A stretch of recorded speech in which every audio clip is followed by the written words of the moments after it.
Gusto ko po sanang tanungin, government official from the previous administration of DepEd, the time of the previous secretary. In 2023 po ba, ano po ba ang ratio natin ng teacher to computer set at ng estudyante to computer set? Madam Chair? Sino bang in charge ng computers? Admin? Maybe our director for, because the previous undersecretary for admin has resigned, Your Honor. But we have with us the director for IT, that's Director Pitagan. Maybe we could ask that he be recognized to explain and answer the question. With your permission, Madam Chair. Director Pitagan, you're recognized. Blessed morning to all. Ma'am, for the student ratio, currently we are one computer per... If I may interrupt, we are asking for the year 2023, sir, so we can relate it with the result of the AOM for 2023. Ma'am, yun. For the 2023 fund, ma'am, the computer ratio is 1:9, meaning one computer, 9 students po. That is 1:9. One computer for 9 students. How about the ratio for the teachers? Ma'am, for the teachers, come on, we're getting the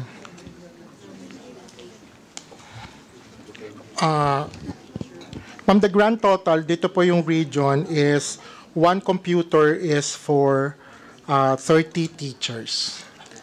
One computer for 30 teachers. 30.57. That is almost saying impossible to facilitate an e-learning system having one computer for 30 teachers. And I believe, Madam Chair, that this validates the reason why the DepEd in 2023 requested and lobbied for an allocation amounting to 11 billion, 361 million. In other words, sinuportahan po tayo ng Senado at ng Kongreso in addressing this need, in addressing this gap. However, if I may request the Secretary to flash the next slide.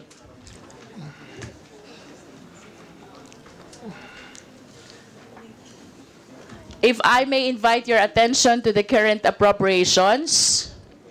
Ito po yung appropriation for 2023. The amount is 11 billion 361 million. However, ang naging utilization po niya is only 19.22%. That is equivalent by way of obligation to 2 billion 183 million and disbursement to 2 billion 75 million. So, bakit po sa tindi ng pangangailangan natin for ICT packages, Madam Chair, out of 11 billion allocation, bakit po 2 billion 75 million lang ang naging disbursement? Can we hear from DepEd? Please answer the question. May we direct Director Pitagan to answer, please. Thank you very much, sir. Ma'am, for the 2023, when the new administration came in, the priority was the continuing 2022. That's why for 2022 funds, we have the 92% obligation. Now, yung 2023, ma'am, tumawid ngayon siya na 2024.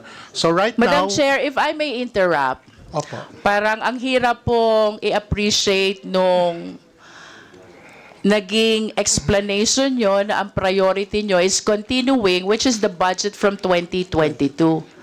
Why therefore did you request for 11 billion for 2023? Kung sasabihin nyo ngayon, ang priority nyo is 2022, kaya hindi nyo nagamit yung 2023. Alam po ninyo, Mr. Resource Speaker, doon po sa amin sa Batangas, hindi po magkamayaw ang humihingi ng tulong na estudyante, teacher, and even PTA officers, lahat ang problema nila, computer, laptop. Now we have this 11 billion budget.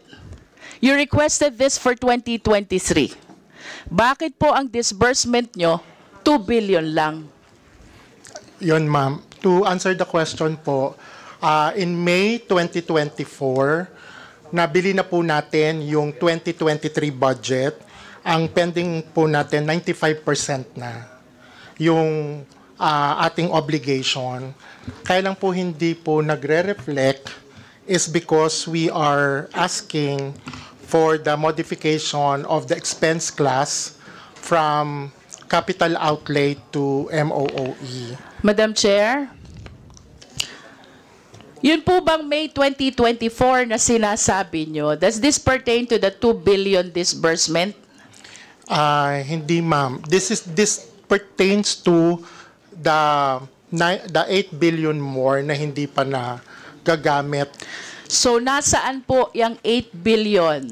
Ma'am, yun, nagamit na po natin to. Where are the computer sets now? The computers now are being delivered to the schools.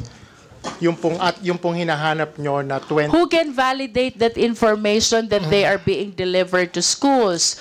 Because as far as I know, napakatindi po ng pangangailangan for computers ng ating mga public schools. If I may continue, Madam Chair, he made mention about the continuing appropriation. So let me invite your attention to color blue of the slide. Ayan po yung continuing appropriation. We have 9 billion budget. Tama po si Mr. Resource Speaker. May nagamit na 8 billion. But what surprises me a lot, punta po tayo sa baba. Both the current and the continuing has an accomplishment of 0%. Opo. Does our resource speaker validate this report? This is as of December 31, 2023. Yes, ma'am. And if I may add, Madam Chair, pagdating po natin dito sa accomplishment report, I hope the people of Batangas are listening to me. Para hindi na nila kulitin kung nasan itong mga computer. We're talking about 2,349 LC, 2,648 smart TVs, 12,022 laptops, 7,558 laptops. That is for current appropriation. And for continuing appropriation, Madam Chair, ang hindi po na-deliver, 6,770 packages. And the breakdown is 4,067 LC, 337 smart TVs, and 2,366 laptops, with 3,161 laptops for non-teaching personnel. This is as of December 31, 2023. Nasaan po itong mga equipments na ito? Madam Chair, Your Honor, yung pong binabagit nyo na 4,067 laptops, na-deliver na po natin ang 91.47%. Yung pong sinabanggit nyo na 337 packages ng smart TVs, na-deliver na po natin ang 91.6%. Doon po sa laptop for teaching na 2,366 packages, 100% na po na na-deliver natin to para sa mga teachers. At yung pong laptops for non-teaching, na-deliver na rin po ito ng 100%. These are all accounted for the fund year of 2022.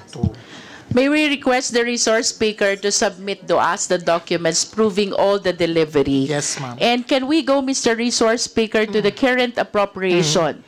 Nasaan po itong 17,019 packages under the current appropriation? Okay. Under the current appropriation for the e-learning cards, that's 1,655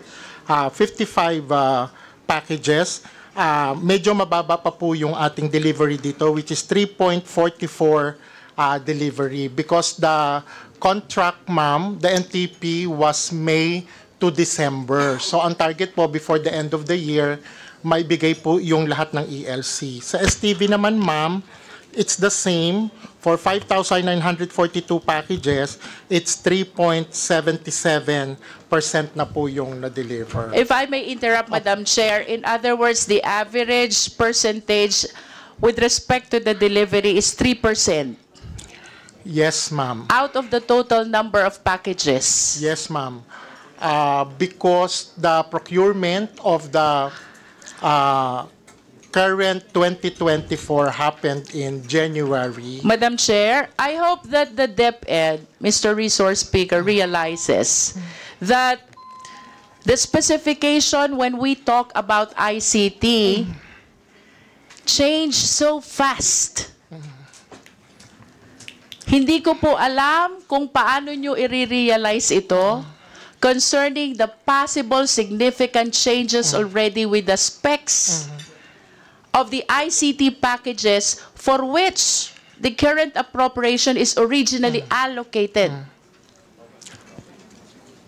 Thank you very much for that very good observation. Ma'am, all our packages from e-learning card to STV, laptop for teachers and laptop for non-teaching are duly vetted and cleared from the Department of Information, Communication, and Technology. So nagsasubmit po kami sa kanila ng tech specs, including that of the 2023, and they gave us the corresponding clearance. What causes the delay? Ma'am, Or should I say, who causes the delay? Ma'am, hindi naman. Ma'am, kasi yun nga pong 2024, yung current fund, siyempre po nagsimula po kami ng procurement ng January. No, So, this is 2023 budget. the 2023 budget, ma'am, Current appropriation pertains to 2023 current appropriation. yes, ma'am. Ma'am, yun nga po, if I may backtrack a bit, kasi po noong 2023, when we first came in, yung new breed of leaders, hindi pa po nagagalaw yung 2022. So, naging priority po muna yon noong 2023. I will go back to my question, Madam Chair. If your priority is 2022, then you should not have requested for 2023. Kanina po may nabanggit na nasa warehouse. Ano po ba yung nasa warehouse? Ma'am, yung nasa warehouses na nabanggit, these are not these lots. Ito pong DepEd computerization program na ito po yung recalibrated DCP. Yung pong nasa warehouse, those purchased during 2020-2021. 2020, 2021. Yes, ma'am. Ito pong 2022, ito yung 2023, ito po yung dinideliver pa lang ngayong 2024. Yes, ma'am. Madam Chair, I just wish to manifest my frustration about the significant delay in the proper bidding, procurement, and delivery of all this ICT equipments. Ito po'y kailangan ng ating mga public schools. As a matter of fact, I wish to believe na ito po ang dahilan kung bakit ang Philippine education ay nasa bottom ng ranking ng PISA. Mayroon naman po tayong budget. Why don't we act promptly? So we address this problem in the Department of Education. Thank you very much, Your Honor, for that observation, validating the need of technology for schools. Ma'am, kaya po ngayon, doon po sa hinihingi namin na 2025, we have started already the early procurement activities. Para po ngayon this year, meron na pong NEP level, sinimulan na po namin yung EPA activities para nga pagdating ng 2025, mabili ka Madam agad Chair, at I wish to go back to my question. What caused the delay in the procurement for 2023? Because I do not consider as a valid excuse na priority nyo ang 2022. Please give me a valid reason. Well, some of the reasons na nilagay din po namin, number one, we have to, since bago yung leadership, we have to recalibrate. Kasi ma'am, dati e-classroom Sean, so we have to really do an extensive onboarding of all the strands, all the people on the ground. Ano ba talaga yung kailangan? Magbibigay ba tayo ng computer laboratory? And a whole other... Ibig sabihin, Mr. Resource Speaker, while you are doing all this procurement, you have not made up your mind as to the specification of the ICT that you are procuring. That is a manifestation, Madam Chair. I acknowledge that my time ended already. Thank you.